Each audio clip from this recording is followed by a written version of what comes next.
Benvenuti a tutti and welcome to another edition of Italian America Long Island. My name is Dave Anthony Setadicati. Witchcraft. In Italian, Stregoneria. The word itself brings fear to many people, and through the centuries thousands have been burned and tortured for being witches.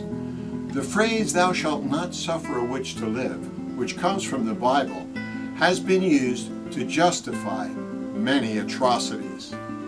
Our own Salem, Massachusetts witch trials, portrayed in the enduringly popular play The Crucible by Arthur Miller, are universally accepted by modern Americans as a stain on our history. Most Americans just don't believe in witchcraft. In Italy, however, Stregoneria is very much alive, woven into the superstitions of everyday life. Some authors say the strega is a folk healer, an herbalist. Ancient accounts say the strega knew how to heal or harm with herbs and plant-based potions. According to author Raven Grimassi, the old beliefs called La Vecchia Religione live on. Some believe the strega keep alive the pagan religion of the Etruscans. The center of this cult was Benevento, 3 hours from Naples. There, the strega met under an ancient walnut tree to perform their rituals. Strega liquore, made in Benevento today, carries the image of witches and satyrs dancing under a walnut tree on their own label. Grimassi asserts that strega worship the moon goddess Diana, and that Stregoneria is nature worship, definitely not devil worship. M.D. Bailey, in his book Magic and Superstition in Europe, asserts that the Catholic Church demonized the ancient religion to get converts to Christianity, even though popes and kings often hired strega for various reasons. Giordano Bruno, a 16th century monk, was drawn to study magic and was consulted by the Pope. He was burned at the stake, but today a statue of him stands in Rome, where he is regarded as a martyr of free thought and science. But in most cases, the persecution of witches in Italy was mild. It was not as fierce as it was in Spain or France. The majority of those charged were either flogged or jailed for a short time. Some modern authors have a feminist view of the persecution of the strega. Mainly women, strega were persecuted because male rulers looked upon them as rebellious and dangerous to the established order. In many cases, the strega comes from a family in which stregoneria has been practiced for generations, handed down from grandmother to mother, from mother to daughter, or from aunt to niece. This is documented in Mary Grace Farron's book, Italian Folk Magic. Perhaps the most common belief is that strega can perform ceremonies to attract or banish things. Malocchio, the evil eye, is thought to cause headaches and other ills and general bad luck. Malocchio is a glance or look sent from one who is jealous of another. It may even be a friend who does this unintentionally. The strega knows how to tell if someone has been affected by malocchio, and she knows how to dispel it. The usual equipment needed is a cup of water, 3 drops of olive oil, and sewing needles. In Italy, one need not be a full-fledged strega to use the magical customs that have been passed down from generation to generation. Often, these common household customs merge traditional Catholic belief with hidden pagan gods, veiled but not forgotten.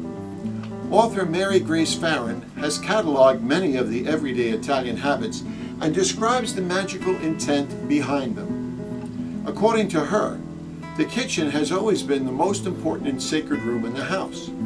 The kitchen is where the magic work is carried out. In many Italian kitchens, you'll find a small bowl of sea salt. You may also find a braid of garlic or dried pepperoncino, along with a blessed braided palm from Palm Sunday. There may also be some object or picture that suggests abundance, a picture of fruit or of a farm. These have magic and serve as talismans and good luck to ward off evil. Statues of the Madonna or other saints may find a special place in an Italian garden. They are meticulously maintained. Farron says tending to the garden statues are an offering, a prayer to keep misfortune and bad luck from the family. She goes on to explain that except for Jesus, Mary, and Joseph, Italians view saints as they viewed the old pagan gods. If they prayed to a saint and it was not answered, they threatened to withdraw their devotion and direct it to another saint. Ancestor worship is another important part of Italian magic traditions. Pictures of ancestors adorn special areas in an Italian home. They protect the home and the family and are often prayed to in times of need. Italian home life is imbued with many customs that Americans may call superstitions. Here are a few of the many Italian superstitions. Rovesciare il vino rosso porta bene, ma rovesciare il vino bianco porta male, which means to spill the red wine is good luck, but to spill the white wine is bad luck. And that is because if you ruin the person's tablecloth, you have something to make them happy about. This Italian superstition is about money. It says that if your left hand is itching, you will get money. But if your right hand is itching, then you will lose money. A pregnant woman must satisfy her cravings. Otherwise, the baby will be born with a birthmark in the shape of the craving. Never count your money before a game is ended. When you hear a rooster crow, you will get good news. There's an old Italian superstition that says never put a hat on a bed. In Italian you would say, non mettere mai un cappello sul letto. If you do, you're going to have a year of bad luck. Quando un gatto si lava la faccia, pioverà. When a cat washes its face, it's going to rain. Per non avere sfortuna, si mette il pane come questo, non come quello. To not have bad luck, you keep the bread right side up, not like this. We have all seen images of tarot cards, the mysterious fortune-telling deck. They have been featured in James Bond and other movies, and almost everyone is familiar with the notorious death card. But did you know that tarot cards first appeared in Italy in the 15th century? The first documented deck of tarot cards, called tarocchi in Italian, is the Visconti Sforza deck, made especially for the Duke of Milan. At first, they were used for playing a game called trionfi, or triumphs. It is still played in parts of Europe even now. Tarocco, the plural being tarocchi in Italian, are much larger than usual playing cards, and the deck has 78 cards, not the normal 52. The extra cards are comprised of a set of 22 major arcana, which usually have images of the characters in an Italian medieval triumphal procession. And they have 56 minor cards as well, which are more like regular cards, with the addition of a card called a page for each suit. Instead of clubs, the tarocchi have wands or staves. Diamonds appear as coins, sometimes called pentacles, and the hearts of a normal deck become cups. Finally, spades are depicted as swords in the tarocchi. According to librarian and scholar Gertrude Moakley, the Visconti Sforza deck was painted by artist Bonifacio Bembo for the medieval Duke of Milan around 1450, and the triumphal procession depicted in the major arcana has a history that dates back to pre-Roman times. These processions, or trionfi, were grand parade celebrations and were adapted to various purposes through the centuries. In Roman times, they celebrated great military victories, and they also occurred as a conclusion for the Saturnalia holidays, during which the usual laws and decorum of society were not enforced, and anyone could do anything they wanted for a brief period of time. Slaves could insult their masters, for instance, and the populace would go wild, breaking any usual law. A king of the Saturnalia was elected and indulged in as many physical pleasures as possible during the Saturnalia period. At its conclusion, he was killed, a human sacrifice. Then, Roman society once again returned to its normal strict order. During medieval times, the last day of Carnevale, before Lent, featured a huge trionfi, but the king of the Carnevale was not really killed. Instead, he was burned in effigy. The Carnevale celebrations in Rio de Janeiro and Italy are very similar to this today. The characters in the Visconti Sforza deck contain, therefore, images of characters who would appear in the triumphal processions. Many other tarocchi decks appeared after the Visconti Sforza deck. Here are some of the images of the ancient Sola Busca tarocchi. Each card was originally hand-painted on a metal plate. That's one reason why they have lasted so long. Scholars have long wondered about the origin of the tarocchi. Some claim that they were brought to Italy from the Holy Land by returning Knights Templar. But of course, this is in conflict with the researches done by Gertrude Moakley and described before.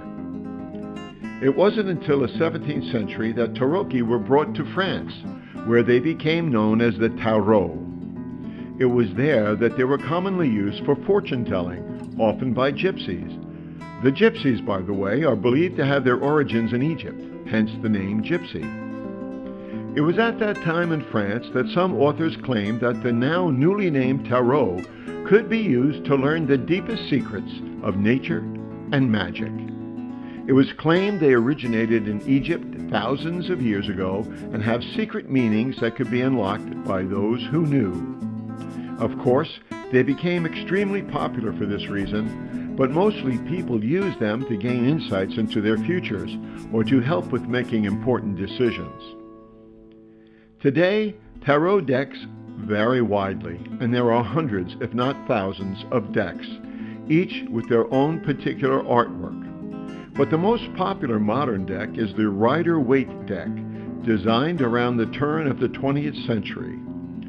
Arthur Edward Waite commissioned artist Pamela Coleman Smith to paint new depictions of the major arcana under his strict supervision. She also added her own images for the minor arcana and used the Sola Busca deck as an inspiration. There is a picture of some typical life situation on each minor card, and it is believed that by studying the imagery on each card, you will gain insights into your own particular question. Here are some of the images on the Rider-Waite deck. Not only are the individual cards important in divination, but also the layout or pattern the cards are placed in. The typical usage is to shuffle the deck and pick out a certain number of cards at random, without seeing their faces. Once again, there are hundreds of layouts for many different purposes. There may be a layout to discover your true love, or another for business advice.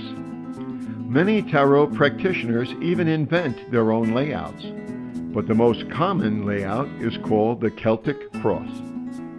10 cards are used and surround an 11th card, called a significator, which has been chosen to represent the person consulting the tarot for advice. Each position has a name and a divinatory meaning, and the tarot practitioner may name its position as the cards are laid out. This card covers him. This card crosses him. This card is below him. This card is above him. This card is behind him. This card is before him. This card is him in the near future. This card is others around him in the near future. This card is his hopes and fears. This card is the final outcome of the question. The tarot reader then looks deeply into the imagery of each card and couples it with its position. In addition, advanced readers will notice different combinations of cards and attach a meaning to that occurrence. For instance, 2 or 3 kings appearing in a layout may foretell an important meeting. Most books written on tarot encourage a creative approach in fabricating a story that is suggested by the cards and layout. Tarocchi may also be used to cast spells. There are books that are easily available that explain how a person may attract good luck or dispel bad luck by placing the cards in a certain pattern and reciting an incantation to go along with the layout. Does this really work? Is there a way to see into the future by using tarocchi or tarot cards? Do the tarocchi contain pictures that can unlock the secrets of life? Can you be given guidance by some higher force through the use of the cards? It all depends upon your own individual experience and beliefs, and the skill or gift of the person reading the cards. It's doubtful that science could prove the cards really work, but there are many people in this world who do have psychic gifts, and there are millions who have purchased tarot cards and books about them. Buona fortuna in finding your own answers to this age-old question.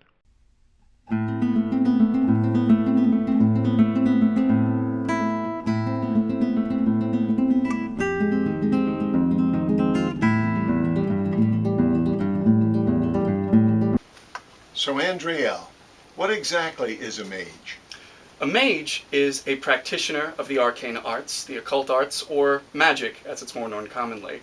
The word is Latin, and it is often referenced in the nativity story with Jesus Christ, the Tre Magi that found him by following the star. That was astrology, cosmology they followed. Many people go by many different names depending on the particular practice. Some people use the word witch, some people use the word vitki, goti.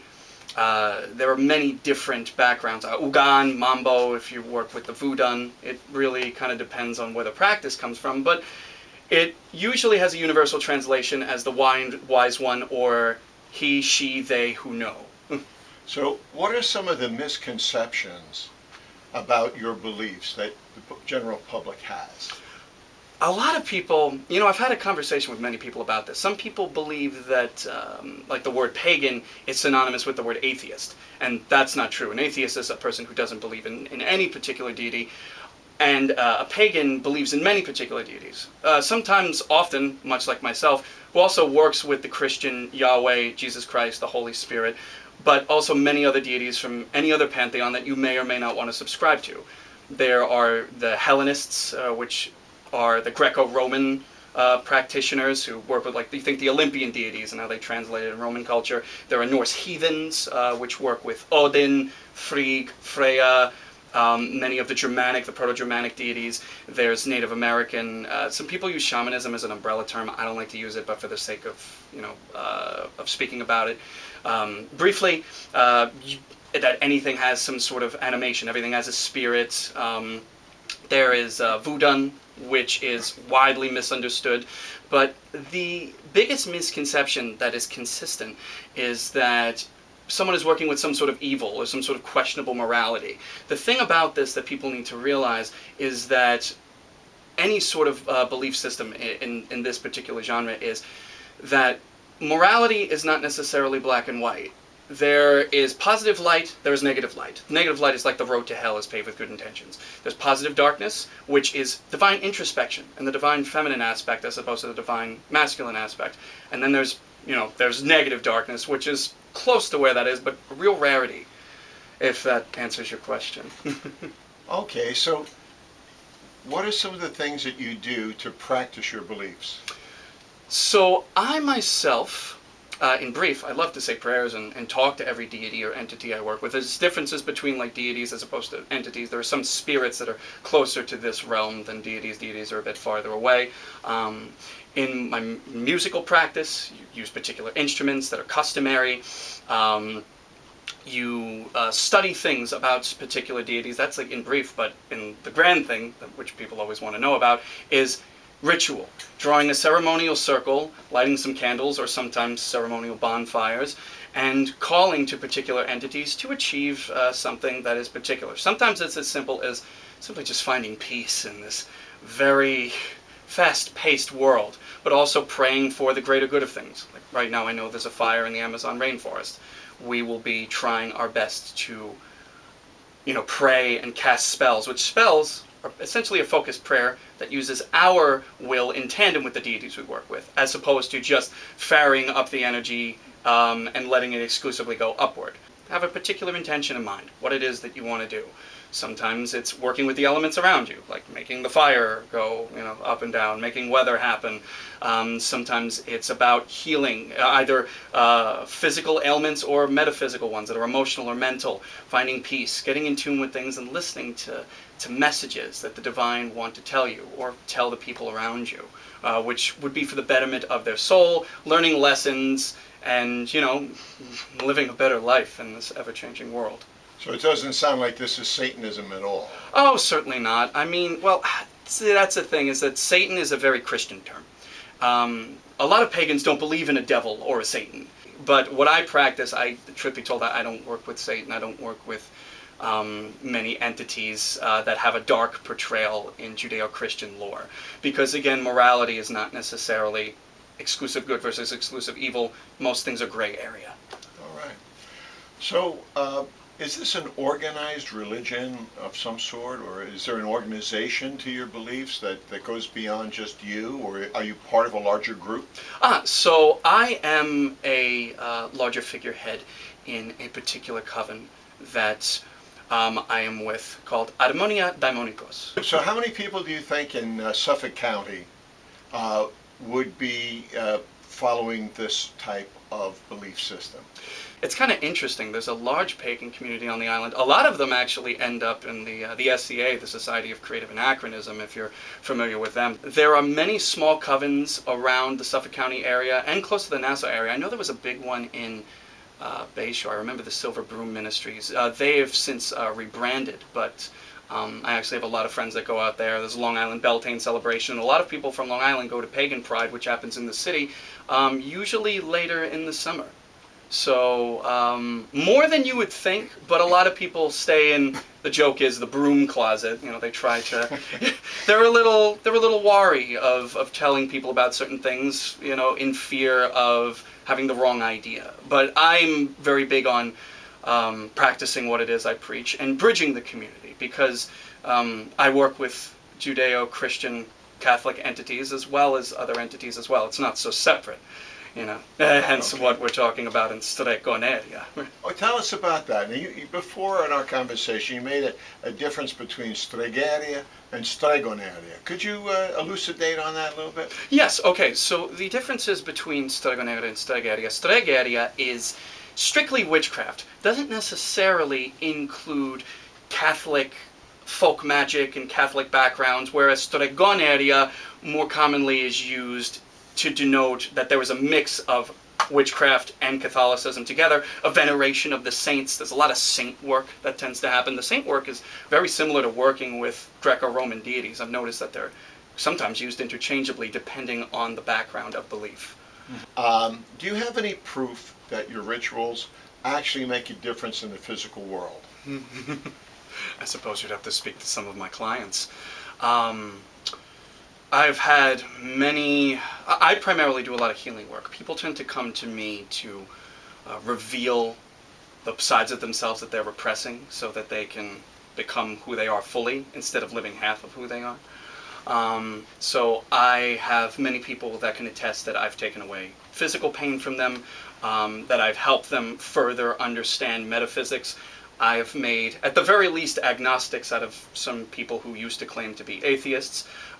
Certain people actually, I've had people who have never done anything metaphysical who now are doing slow work with themselves, learning minor energy manipulation in order to basically alleviate their mood, because a lot of people get depressed nowadays with the tensions that exist in our society. Weather is an interesting thing. Truth be told, when I did a lovely segment with Antoinette Biordi a few years ago, I called upon the deities to help let the weather not pour down on us.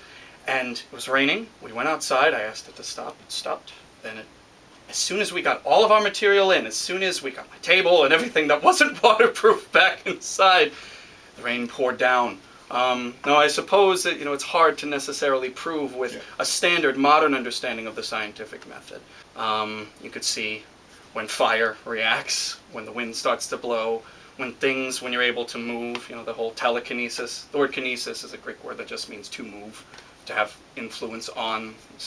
They're very slight at first, but the more people you practice with, there's collective energy. There's energy as who you are as an individual practitioner, who you are as a practitioner with a group of people. And when there's a group of people, you notice things start to happen a little bit more often. You mentioned metaphysics and things like that. What are some of the beliefs that you have about the afterlife? So it's interesting. I believe that you can travel to pretty much any of the worlds that are suggested in any particular background. So the Norse, there's Asgard, there's Vanaheim, there's Helheim, there's Jotunheim. You go to Hellenistic beliefs, there's the Elysian Fields. Those are particular for warriors, but I think the ideas have expanded depending on the practice.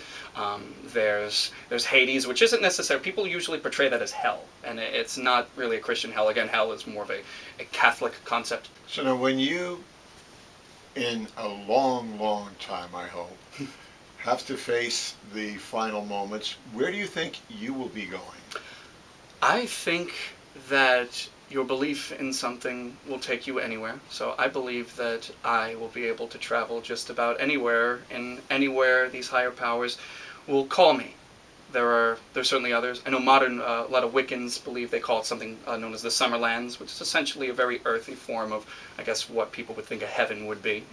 I believe that much like traveling in this world, if opportunity will take you, or if you're called to do something in particular, much like me traveling from here to Europe, it will be like traveling, okay, I got to go to the Summerlands here, now they need me in Judeo-Christian heaven, now they need me in this other areas that might be necessary. Would that include reincarnation? Yes, so reincarnation is an interesting thing, because some people believe that it's one soul that goes between different bodies. Like in this life you're a human. If you did something in a particular way, you'll go into like an animal this time, or an insect, or maybe you'll be another human again. But some people believe that it's just one soul. Other people believe that it is a line in which my past lives are in the spirit world right now. They are dead. But this version of the line of the incarnation of the soul is in current existence. And when I die, I will move on, but this essence of who I am will be in the spirit world. Who you're talking to will be in the spirit world, but your next connection will be in whatever the incarnate of the physical form is now. So it really kind of depends on your philosophy in regards to reincarnation, which is highly debated because we don't have any actual, outside of using a Ouija board, I suppose. Yeah. So we have just a few more seconds left. Is there anything you'd like to say to sum up your beliefs, or a message that you'd like to give to our viewers? Yes. Ask. Study. When I was young, I wanted to know why people had such an apprehension towards studying other arts, when in reality, these things are all very much connected. There's one proverb that I always subscribe to that I think everyone can understand. Nothing evil can corrupt what is noble by nature. Well, thank you so much for coming. Thank you so much. I hope this sheds some light for all the viewers at home. I hope so too.